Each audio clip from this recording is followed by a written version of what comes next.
जानते हैं ज्यादा एनआरसी भी नहीं आई, जो एनआरसी आई नहीं उसका आनी चाहिए, आनी चाहिए। हाँ बिल्कुल आनी चाहिए। जमीयत उलमा हिंद पिछले 25-30 सालों से डिमांड कर रही थी कि एनआरसी कराओ आसाम में। अब ये आप पूछ रहे हैं यहाँ क्यों डरेंगे एनआरसी कराने से? बिल्कुल होनी चाहिए, बिल्कुल होनी चाहिए। हाँ बिल्कुल, हम नहीं डरते। मैं गया था सर शाहीन, आप हमें घुसपैठिया मत बताइए, हम नहीं डरते। मौलाना महमूद मदनी भारत के मुसलमानों में एक ऐसा नाम जिनकी लोग बहुत इज्जत करते हैं। जमीयत उलमा हिंद के सदर महमूद मदनी अक्सर अपने बयानों की वजह से चर्चाओं में रहते हैं, लेकिन इस बार जिस तरह का बयान महमूद मदनी ने दिया है उस पर बात करनी जरूरी है। तो क्या है पूरा मामला, बताएंगे इस वीडियो में, तो वीडियो को अंत तक जरूर देखिए। नमस्कार, आदाब, आप देख रहे हैं खबर अड्डा और मैं हूं आपके साथ सुम्बुल ईरम। महमूद मदनी ने एक नफरती, मुस्लिम विरोधी और हमेशा मुसलमानों को बदनाम करने वाले, मुसलमानों के खिलाफ प्रोपेगेंडा चलाने वाले एक जर्नलिस्ट के साथ पॉडकास्ट किया है, जिनका नाम है सुशांत सिन्हा, जो इंडिया टीवी पर पाठशाला कार्यक्रम चलाते हैं, जिस पर कई बार झूठे फैक्ट्स के जरिए लोगों को गुमराह करने का आरोप लगता आया है। हमेशा मुस्लिम विरोधी चेहरे के जरिए सुशांत सिन्हा एक समुदाय के बीच लोकप्रिय हैं। ऐसे में महमूद मदनी का किसी नफरती के साथ पॉडकास्ट करना चर्चा का विषय होता, उससे पहले ही महमूद मदनी कुछ ऐसे बयान दे दिए जिसकी वजह से उनकी खूब आलोचना हो रही है। जो लोग उनकी इज्जत किया करते थे वो भी आज महमूद मदनी से सवाल पूछ रहे हैं, उनकी संघी सोच पर उन्हें घेर रहे हैं, क्योंकि जिस सीए और एनआरसी के आंदोलन की चर्चा पूरी दुनिया में हुई, शाहीन बाग का जिक्र दुनिया के बड़े बड़े अखबारों ने किया कि कैसे भारत में सीए के जरिए मुसलमानों से भेदभाव किया जा रहा है और एनआरसी के जरिए मुसलमानों को परेशान करने और उन्हें घुसपैठिया साबित करने की कोशिश की जा रही है।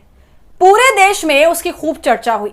देश के हर छोटे बड़े शहरों में मुसलमानों ने अपना विरोध जताया और विरोध में आज भी कई मुस्लिम युवा सलाखों के पीछे हैं। चाहे बात मीरान हैदर की हो, उमर खालिद, शर्जील इमाम, शफाउर रहमान हो या फिर खालिद सैफी जैसे ना सिर्फ युवा आज भी तिहाड़ में हैं, बल्कि गुलफिशा जैसी कई मुस्लिम लड़कियां जेल गईं, उनमें से अब भी कुछ तिहाड़ जेल में बंद हैं।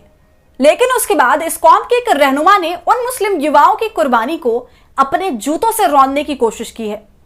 एनआरसी के आंदोलन को बेकार बताते हुए पूरे देश में एनआरसी की जरूरत की चर्चा छेड़कर यह बता दिया कि महमूद मदनी अपनी भाषा नहीं बल्कि संघ के कार्यालय से आए चिट्ठी को पढ़ रहे थे। जैसे ही महमूद मदनी ने एनआरसी को लेकर बयान दिया, उसके बाद एक बार फिर महमूद मदनी की राज्यसभा पहुंचने की लालसा उनके चेहरे पर साफ नजर आ रही थी।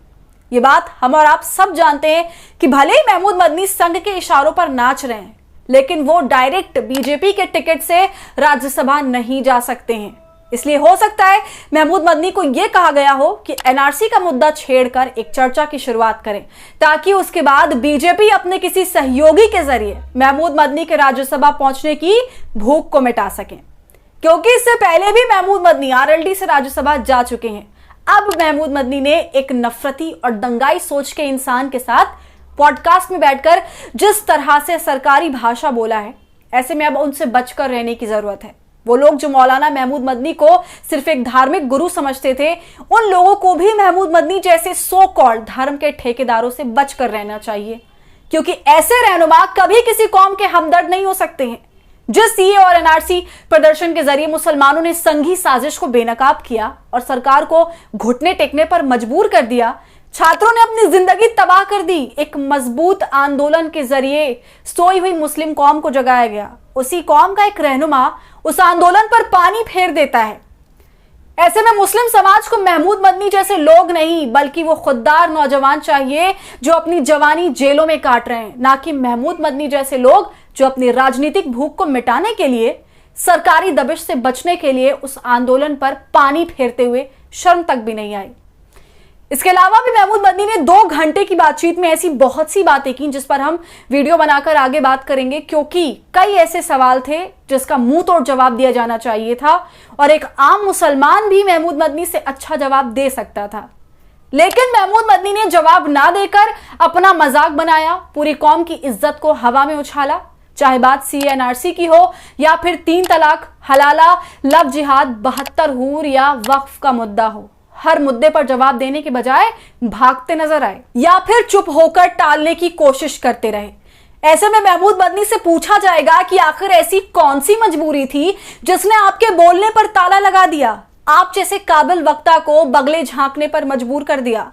महमूद मदनी ने ओवैसी की राजनीति को लेकर भी अपनी बात रखी। ऐसे में महमूद मदनी को यह जानना और समझना चाहिए कि ओवैसी एक राजनेता है और राजनीति करना उनका पेशा है। लेकिन जब महमूद मदनी धर्म का चोला ओढ़कर राजनीति करते हैं तो उनका भगवा बनियान नजर आने लगता है। राज्यसभा की भूख ने शायद महमूद मदनी को लाचार, बेबस और कौम का सौदा करने वाला, मुसलमानों के आंदोलन को कुचलने वाला बना दिया है। तो महमूद मदनी को यह बात याद रखनी चाहिए कि उनकी इज्जत तभी है जब तक वो दीन इस्लाम की बात करते हैं, लेकिन जैसे ही वो संघ के पिच पर बैटिंग करने की कोशिश करेंगे तो इस देश का मुस्लिम युवा उन्हें मुंह तोड़ जवाब देगा। तो महमूद मदनी ने पूरे देश में एनआरसी कराने की मांग करते हुए कहा कि हम घुसपैठिए नहीं हैं। ऐसे महमूद मदनी को समझना होगा कि इस देश का मुसलमान घुसपैठिया नहीं है और वो ये बिल्कुल पसंद नहीं करता है कि कोई उसे घुसपैठिया बुलाए। तो बार बार नफरती लोगों के साथ इंटरव्यू कर खुद के घुसपैठिया ना होने का सबूत ना दे। जिन लोगों का इस देश की आजादी में कोई योगदान नहीं रहा, उन लोगों को मुसलमान क्यों साबित करे कि वो घुसपैठिए नहीं है। लेकिन मौलाना महमूद मदनी घुसपैठिए के जरिए अब इस देश की सदन में घुसपैठ करने की फिराक में है। तो महमूद मदनी द्वारा दिए गए बयान पर आप क्या सोच रहे हैं, हमें कमेंट कर जरूर बताइए। और वीडियो पसंद आई हो तो इसे लाइक और शेयर करें और खबर अड्डा को यूट्यूब पर सब्सक्राइब कर लें।